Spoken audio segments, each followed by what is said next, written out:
Hello, everybody. I'm going to do something a little different today. I've had a long, busy day, per usual nowadays, and I'm now home settled, and I want to catch up on some all the UTSA news. I know this is late notice. This is not going to be one of the long, hour-long shows that I typically do.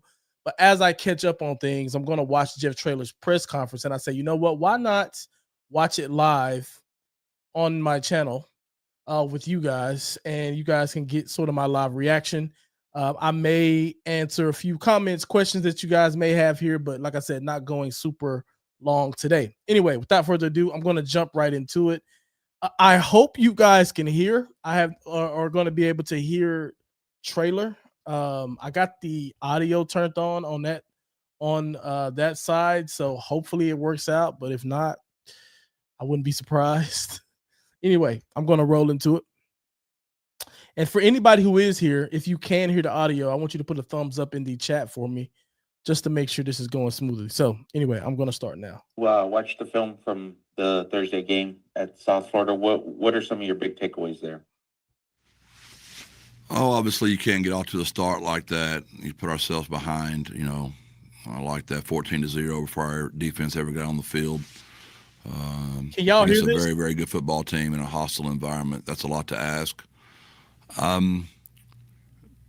We couldn't tackle them. That was disappointing. They do a good job. They did a great job. So I'll give them credit there. But we couldn't tackle very well. The pre-snap penalties were frustrating. That's the first time we've really seen, 6 of those, I believe. And we couldn't protect our quarterback. I think we gave up 6 sacks for the first time. They really got after us. They just kicked our tail in every aspect of the game. So that's what I saw. If I wanted to ask you about the quarterback protection, was that all on what South Florida did? It looked like they brought some blitzes, or was there something you think you guys could have done better there? There was once where our running back didn't pick up the sound fire. That would be an MA on us. But the rest of them, we were just getting whipped. We had a full slide protection, had a real chance to score a touchdown. Jamel ran right past him on a post route, and we got beat at left tackle. Got a speed rush on the outside. It's technique. It's all on coaching. It doesn't matter. But as far as missed assignments, we had 1. The other 5 were physical. They did a great job. I'm not trying to say they didn't, but they played pretty much an 8-man box most of the night and said, you're not going to run the football and you're going to have to throw it. And they were pressing us. So, you got to get the ball thrown down the field, which means you got to protect a little longer. And we didn't do that in any way. It was the first time I really thought our line just got overwhelmed. Even A&M, I thought we competed harder and better. Just a note here for me. I feel like he doesn't really know where to put the blame right now. I mean, you hear him in that first little bit say, well, there's a couple of plays where they just got whooped. The offensive line in particular got whooped. And then he goes to say, well, it's all on coaching. And now he's kind of going back to the offensive line. What I'm reading from this on the first couple of minutes already is you can sense that he's miserable and he does not want to do this. And then secondly, he doesn't know exactly where to put the blame. Is it coaching? Is it player? Were they just that better than us? Interesting. Greg. Jeff, you mentioned the difficult start in this game, and you talked after the game about handling adversity. How did you feel like the guys sort of handled the challenges that they faced early as it related to the rest of the game? Was there any concern in that sense? No, we just got physically whipped on defense. That was where I'm most disappointed. It's how bad we were on defense. Our offense was out there 40 minutes. We had 94 snaps, I believe. I mean, we didn't score a lot, but we were moving the ball. The 16-play drive was one of the best drives we've had all year after the turnover. But we made a terrible call in the first play of the game. That's on coaching staff. And even the call we made on the 2-yard line was not a good call to put it that kid reading that. Pause. I had to pause there. So I find it a little funny, right? Like, now the defense was atrocious. Let's be very clear. They were terrible. There's no doubt about that. His disappointment with the defense, though, and like, I mean, yes, the defense deserves a lot of blame. I completely understand it, but I don't think the offense was particularly good either. Um, I do think Owen did some good things, but I don't think the offense was particularly good either. What is also interesting is, once again, you hear him talking about play calls. Play calls. He's talking about, obviously. I mean, everybody watching that game knew that play call toward the end in the end zone where McCown should have probably given the ball in the first place, but the one where he had the turnover, not a great call.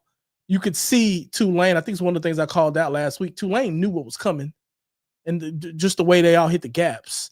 We didn't have a shot, and it's interesting that he's calling out the play calls here. That's kind of significant. Thing out, going against his hand was a bad decision by us. But Owen can't staff and ball. The 16-play drive was one of the best drives we've had all year after the turnover. But we made a terrible call in the first play of the game. That's on coaching staff, and even the call we made on the 2-yard line was not a good call. To put that kid reading that thing out, going against his hand was a bad decision by us. But Owen can't make those plays no matter what. He's got to throw the ball away on the first play, and he needs to give the ball on the one down there going in.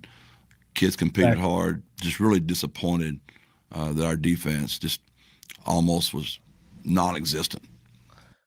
Okay, he's right. The offense wasn't that much better, though.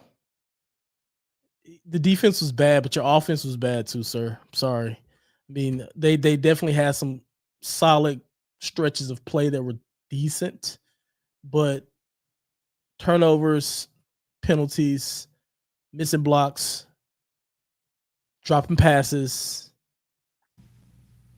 So how do you? It just shows he's an offensive-minded coach, or he's an offense. It seems like he's an offensive-minded coach in general.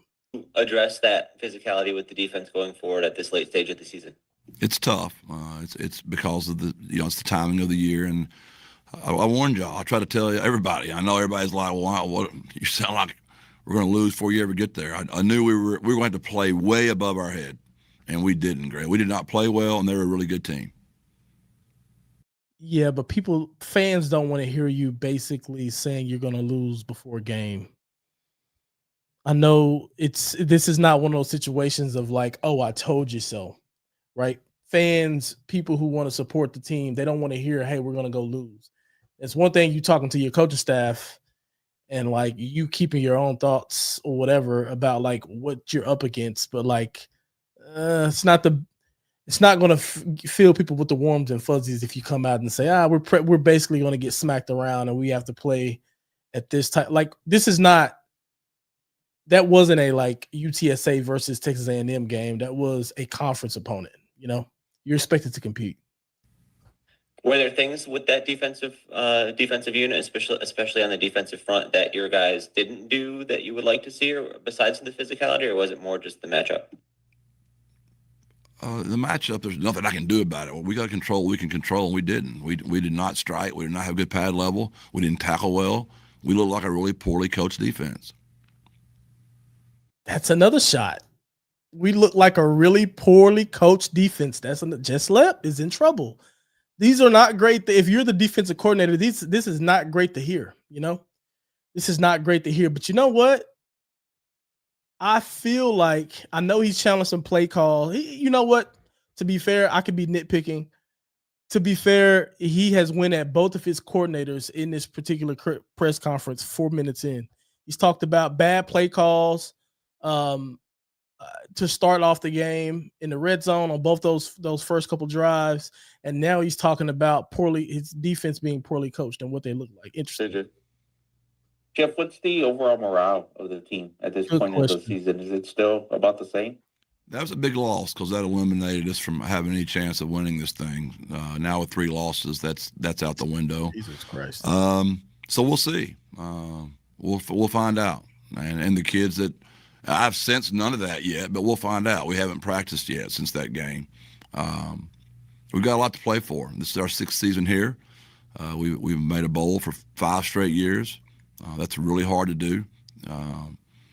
I know our fan base isn't happy with it because they're used to winning championships in 11 and 12, and I don't blame them. We're not happy with it either, but we still have something to play for. And to get to a bowl, you can't get to 6 if you don't win 5. So we got to go get this next one. Yeah, I was gonna ask. That sucks. Yeah, we are out of it. It was a long shot anyway, but yeah, having to repivot and adjust where the goal is now.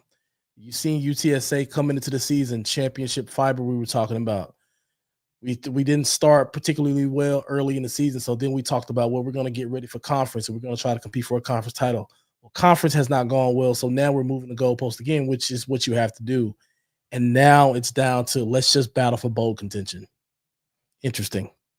Tough times there.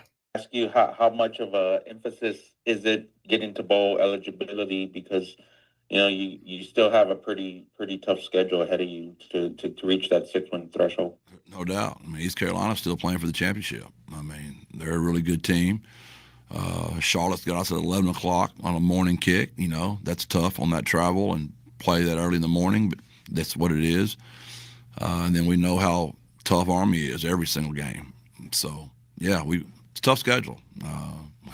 We got a really tough one. So we got to get number 5. Very good. Do you talk to the guys about the bowl eligibility streak and what that means to the program? Is that kind of a conversation that starts to come up this week? No, not yet, because we got to get to 5 before we get to 6. Yeah. I mean, so we got to figure out what's wrong with us. Why are we so different on the road? Which is something I'm sure you're going to ask me here pretty quickly, because that's one of your favorite questions, and it's a good question, and it's fair. It's a fair question. We got to figure that out. Like why do the penalties show up on the road, and why do the drop passes show up on the road? And the truth is, obviously, that means we're mentally weak, and I've got to do a better job of having a mentally tough football team. And we've never worked harder at all that. We really paid unbelievable attention to that, and it's just not showing up for us on the road yet.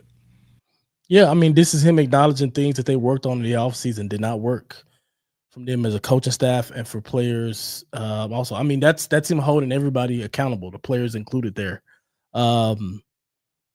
Pretty transparent so far. When you mentioned the mental toughness going into the game this weekend, how do you make sure that your guys are sort of particularly focused on this game and not underestimating a Charlotte team that you guys are projected to be able to beat? We just played so poorly. There's just nothing to even talk about Charlotte. I mean, if we play like that again, we'll lose again. We've got to be better. That's where all the focus is. It's on us. How did you feel about Owen McCown in this game and the way he sort of handled being under pressure and doing what he could to keep the offense on track? I you know what? I got a theory, because Greg Luca and team, or Greg Luca and maybe even JJ to an extent, they know how fiery Traylor can get about asking about McCown. I think this is just a thought. He's probably strategically asked this question longer down the road just to take the heat off, throw him a couple softball, which I think the questioning has been great outside of the question about, are you talking to the kids about bowl games? The coaches are never going to do that at this particular point in time of the season. But it's interesting that he's asking that now. See what he says. Yeah, I mean, he played fine. He wasn't great. I mean, but he played, he actually played pretty well. Those 2 turnovers just a killer. It put us so far behind. But he's heavily contested, but made some really good throws and made some good plays. When you can't run the ball and you can't protect your quarterback, I don't care who the quarterback is. You'd have to be Vince Young, Johnny Manziel. You'd have to be some kind of, super freak to overcome the situation we put him in. Coach Traylor loves Owen McCown, y'all. And listen, to be fair, like not typically, but I've disagreed with him a lot on assessing McCown's performance. But I mean, he can't turn the ball over twice. Those were avoidable. He didn't have to throw that interception. I don't care what the play call was. He didn't have to throw the interception, and he also didn't have to fumble the ball and be in that situation. So those are just bad situations. I do think he did some things well. He made some really nice throws at times, and he done some things that would have given us a chance. But I think he's relatively fair to what he's saying. But this is a man who wants to back his quarterback. One of the bright spots in this game for you guys, we saw Mekhi Anderson get to score a touchdown in his hometown against USF. Did you get a sense of what that moment meant to him? Have you talked to him about that at all? Yeah, he's a super kid. His family was all there. It was really good to see all of them. if he could stay healthy, he could be a really good football player. We just hasn't been able to keep him healthy. But I'm glad he was healthy for that game. And then after the game, Coach Golish made some comments essentially saying that your statements through the week about USF buying players sort of discredits the work that the players and coaches there have done to build that program and achieve the success they have this season. I was just wondering if you heard those comments and if you have any response based on that. When you win, you get to say what you want to at the mic. So congratulations, Alex. Your team did that. I like that response.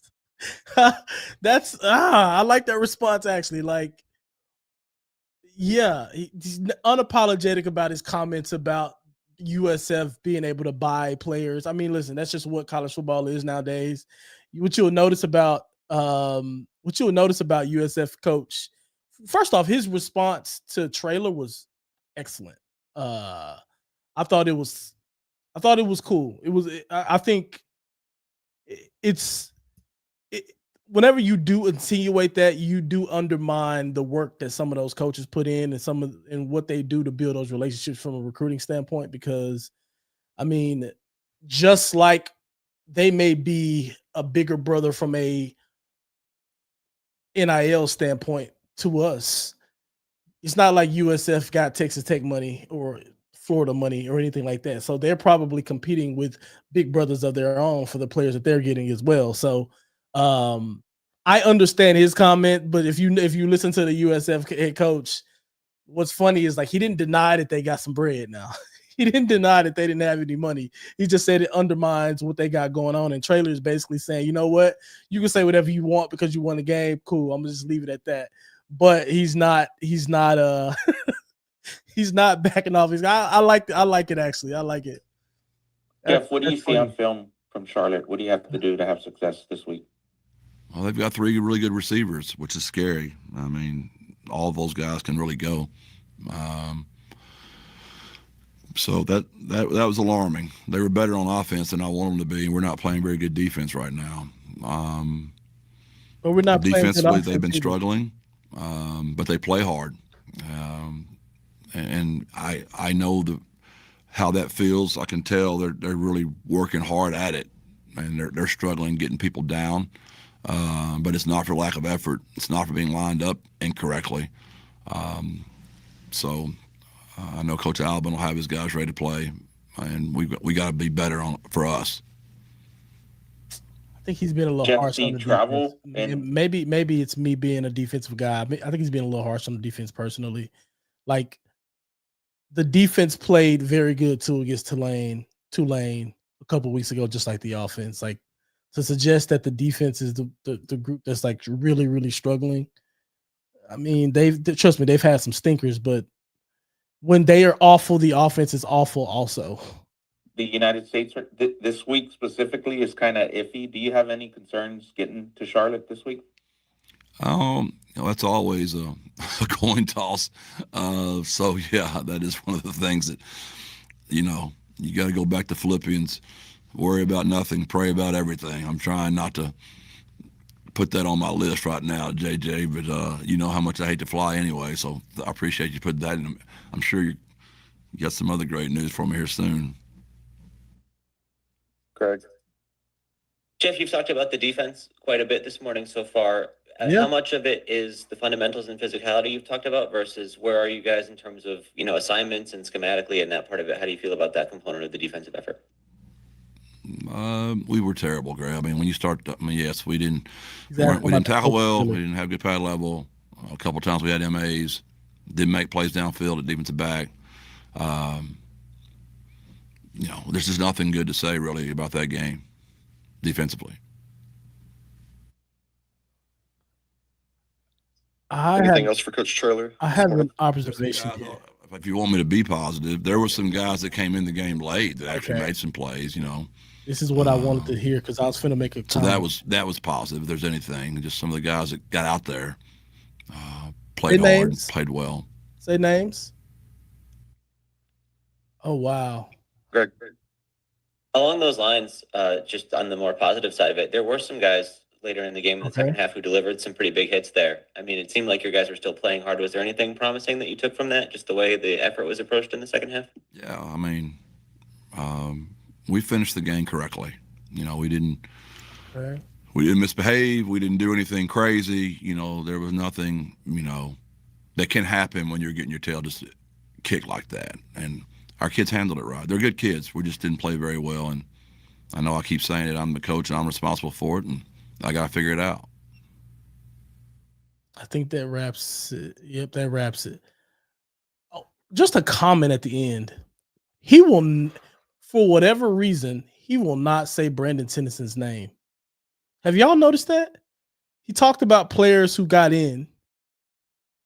And yes, there are players who got in, but for whatever reason, he won't, unless he's directly asked, he won't say Tennyson's name at all. Tennyson, yes, he's a young quarterback who was trying to find his way in this college game and trying to adjust to the thing, but I actually thought he did some pretty good things.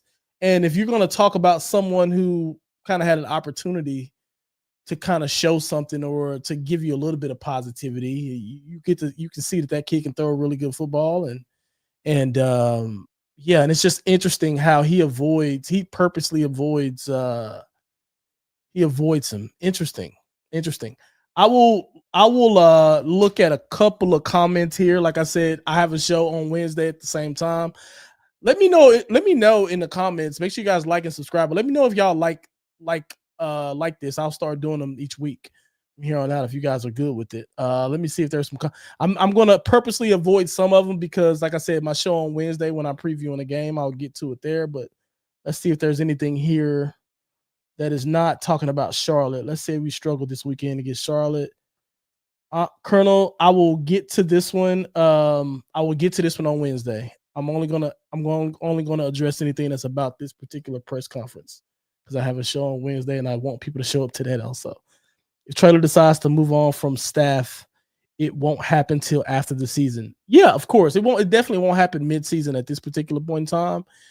He's gonna stick with his guys until it's over with, but he's gonna, what did I tell people a long time ago? I was like, if you've been in a leadership position and you were, let's say it's your job or whatever, you signal poor performance before you actually fire somebody. You don't just wake up one day and say, I'm going to fire somebody, unless you're that kind of ruthless boss, which that's kind of crazy, but you signal poor performance. And I think what he's doing right now, whenever they have, there's these obvious coaching flaws is happening, he's signaling poor performance to his offensive coordinator by calling out specific plays that were poor play calls, and then completely signaling it to his defensive coordinator by saying, we look like a poorly coached defense. Our defense was embarrassed, and some of the words that he used. It's interesting. There's no way both of those guys are retained. That's what I'll say. Let's see. NIL is not the problem. I don't think it is. NIL don't get you beat this bad. Like I said, that's a conference opponent. You're supposed to compete. Let's see. It's part of it, but be conveyed how Traylor is conveying it. But can't be conveyed how Traylor is conveying it. Yeah, it's part of it, but listen, we do suffer. Like, if you want to compete at the top, you have to have resources to be able to do that, especially at this level of football. And UTSA clearly does not have the players that they thought they have. Like I said, I've sort of said this. I haven't called any particular players out individually, but we need better players. We don't have. That team was far more talented than UTSA. Let's just be very clear about that. So we need better players if we want to compete at the top of the division. I appreciate Coach mentioning it's a mental aspect. Plus, I feel it's a chemistry issue with the team. Yeah, they don't look in sync. But that's what happens when you're in sort of the positions that we have. I think we got a USF fan, Roberto. Appreciate you being here, Roberto, but I am not going to open up that can of worms today. It's Rap says, at least he sees that the mental toughness is not there. That's always been the issue since last year. They show up when things don't matter, and only at home where they ain't scared. You know what? That's a really good point, and I agree with that. I think that's why the road.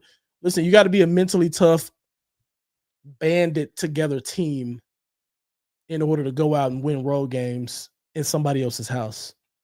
And if there's any chinks in that armor in that regard, you won't be a very good team. You won't have sustained success, and you will lose games that you probably should win, and you will go out and get embarrassed. And when the going gets tough for UTSA right now, they're not punching back, especially if they're in the dome, maybe so, but anywhere else, they're not punching back in the way that you'd expect UTSA to punch back, and it's a problem.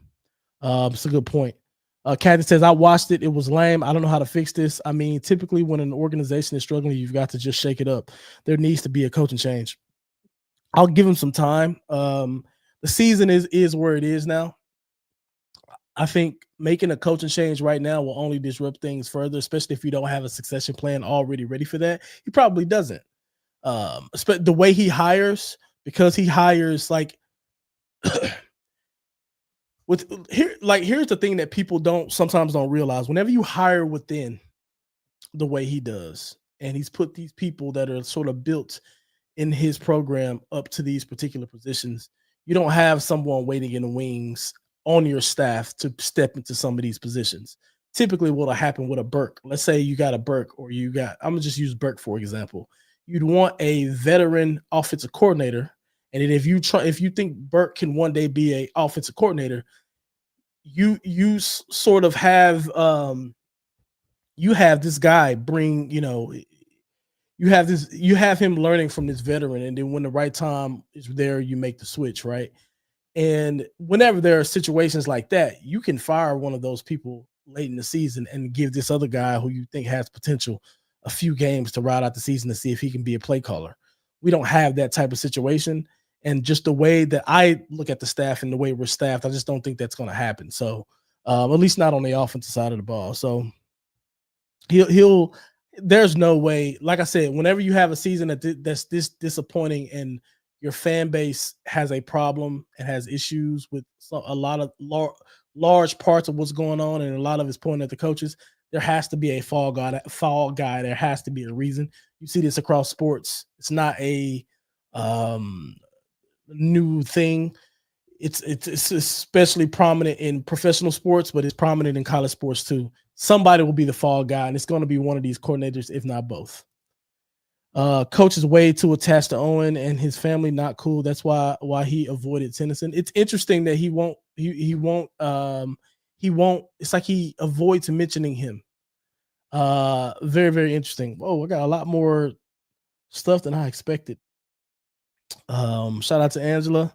Traylor mentions the band a lot. Sosa, as a former player, how do they contribute to the team? To say, so much, because you hear those same songs over and over again, and it's infectious. It makes you want to dance. It makes you want to make a play, and nothing feels good than making a play and hearing the crowd erupt because you did it. That's what a good feeling that is. Nothing.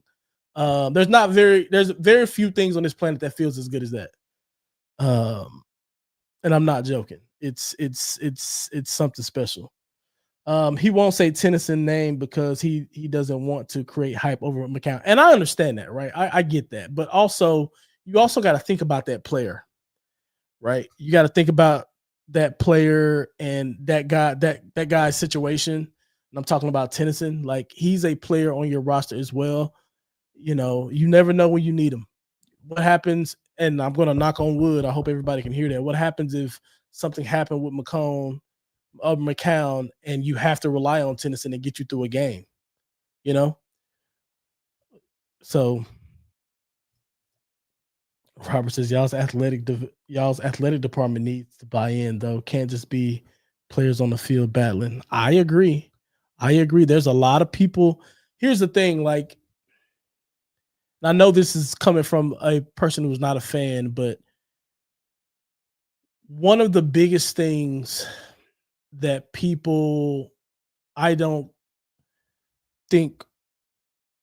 one of the things people don't realize is, or here's what I'll say. There's a lot of rumors that happen, right? But like, until you hear stuff from the horse's mouth in terms of like what's happening within the department, who's doing what the actual situation is, people would feel different about what's actually going on if they knew. And a lot of that will fall on the doorstep of the athletic director, who has very, very prominent strengths. And I think her coaching hires are incredible. But there's always two sides to the coin, and the other side of that to the coin is there's a real need for someone who can go get money.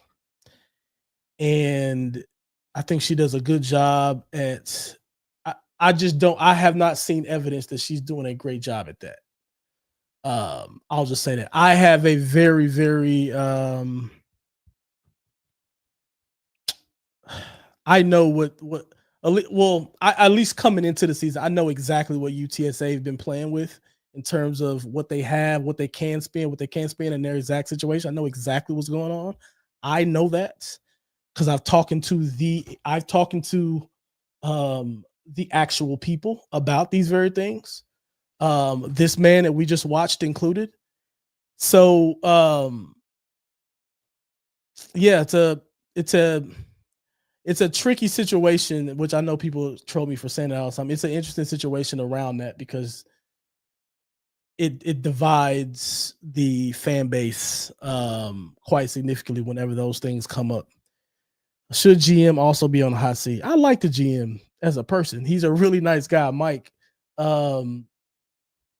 Although he called me because somebody else is on campus and he thought it was me. And I was just saying in my head, like, bro, now we don't even anyway. No, he's a good dude. I don't know. So I asked him about his job whenever I was out there and what exactly are you doing? And I don't think he mind me sharing this, but he handles way more than what you would think a GM handles.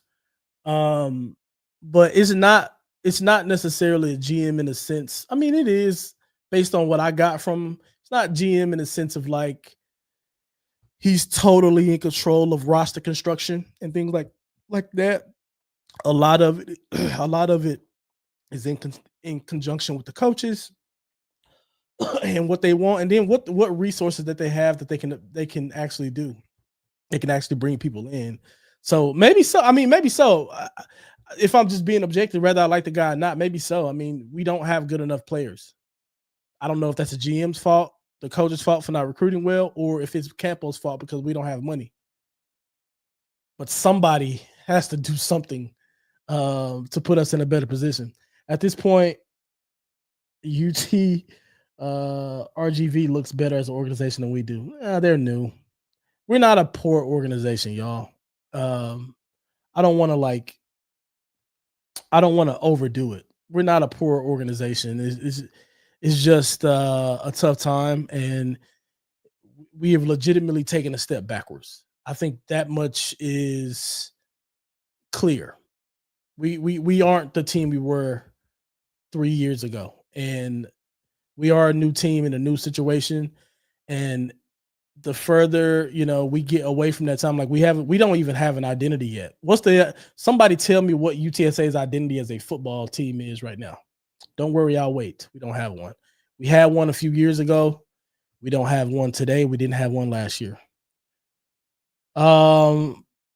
Let's see. You're replying to someone. I'm gonna just keep rolling through these. Y'all got me on here a little longer. I did not expect this many people to show today. Shout out to y'all for being here. Make sure you like and subscribe while you're here. Mr. Meep says we should one of those big bubble domes to practice in as temporary indoor practice facility. I asked Ms. Campos about that. She said they considered it. I know they considered it, but that's still probably out of their budgets. They are electing to do other things with their money right now. And that is try to get players. That's what I've gotten from the people that I know. That's why I haven't said anything about the covered pavilion, and Trailer hasn't mentioned it either. They're they're putting as much money as they can to the players if they possibly can. USF was terrible. It was in a terrible spot for 5 years because our president in school in general did not care about sports. I think she cares about sports, but she has a flaw, or not even flaw. It's just what appears to be a weakness. So yeah, I mean, we don't have money and flexibility in some of those ways, and it does not look like it's coming. So then what do you do? I guess you can say the next best thing is you get great coaches, and then you can still pull out championships, which you got to tip your hat off for her on that, for that regard, 100%. Like, I will never say a bad thing about that side, but if you're gonna, that's still gonna have limits, and you're not gonna be able to do that for long in football. He should be giving Tennyson some love to keep him from hitting the portal and leaving us without a backup. Could pull a Sandell. I mean, I don't know if he's like gonna create enough attention for that, but like, I mean, if I'm Tennyson and I start to get interest, I would leave in a heartbeat. I mean, your coach. I mean, just my opinion. I'm not saying he doesn't like him, but he doesn't appear to be very fond of him. It's not even that he's not very fond of him. He is so hell bent on Owen McCown that it seems like he ignores Tennyson. Like I don't know if you heard me, but whenever I was going through that, whenever they were talking about players who got to play, I was like, well, say his name, say a name. That's the name people wanted to hear, and I think that was intentional. But Tennyson is from Coach's hometown. Did not realize that. Yeah, he's a Gilmer Buckeye. That's another story. I'll say, do your research. Go talk to people about Gilmer about that. I have. That's a story in itself. That's a whole story in itself. It can get interesting. It ain't my story to tell, but it can get interesting. I might tell it one day after the season or something, but not today. It's not my story to tell. Our identity right now are the road bummers, not the road runners. There's money to be made and recycled. There are points to predict. There are points to Project Marvel, a strong partnership between the city, the Spurs, UTSA athletic, and private sector / developers.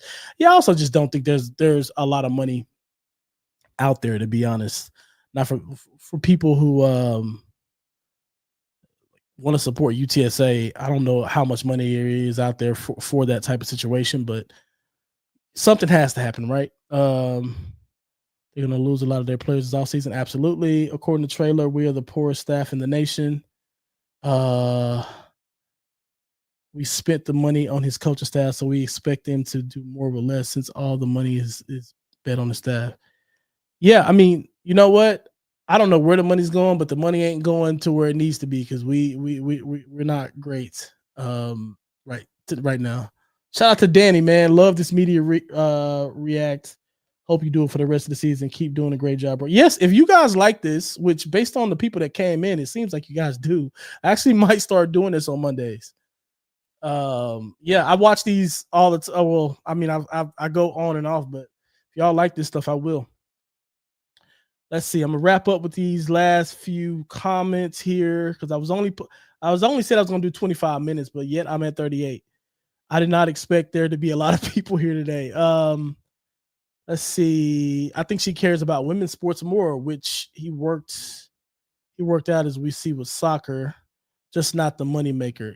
I mean, maybe she is just trying to show attention because the women's sports don't get as much attention. And so I don't know if it's she likes things more. I think she knows where the money is. And, I mean, you can't ignore these other sports, man. Like I've talked to several other coaches from some of these other coaching staff, and they want attention. They've asked me to cover them. They want any type of notoriety they can get. And, it's, I won't like, she should not be condemned at all for vouching for the women's sports because it does need more attention. And I'm glad, I'm so happy that they're balling out and they're doing well, but her job is a balancing act. It's a balancing job. You get paid a lot of money to do very difficult things. And you're expected to do that. Tulane beat Memphis. NIL, yeah, UTSA beats Tulane. NIL is not the issue. It is not the sole issue, no. But I don't think we have good enough players to win a conference title. We just don't. It seems that Campos doesn't know ball. I could be wrong. She probably doesn't know ball, but she knows what she needs to do. She's a very smart woman. Yeah, she's a very smart person, and that is not to be debated at all. I mean, you go look at her LinkedIn. She's well educated. She doesn't have to know X's and O's and what people are supposed to be doing on the football field, but she has to know how to, raise money. She's held positions like this before UTSA at other schools, and she has a work cut out for her. At least 100% cares about women's sports more. Like I said, I don't care if she does. If she does, cool. But you got to raise money. You got to raise enough money for that's proportional for each sport, and that means football. You have to raise a ton more money. And I'm sure she's aware of that. Someone needs to ask about $2 million he got gifts for him to do whatever he wanted. You think? I'm not going to open that can of worms right now. And Hi210 says Darian will hit you up probably so we could talk. Yeah, go for it. I talked to almost everybody on here in private in some way, shape, or form. If you can, yeah, I do not discriminate on who I chat UTSA football with. Anyway, I am way over time. Thank you guys for showing up today, though. I did not know how this was going to go. This is very last minute, and I just did it. But I am getting the impression that people like this, so I'll do these after trailer press conferences on Monday for the rest of the season. So anyway, thank you guys. Enjoy the rest of your evenings. I am out. Peace.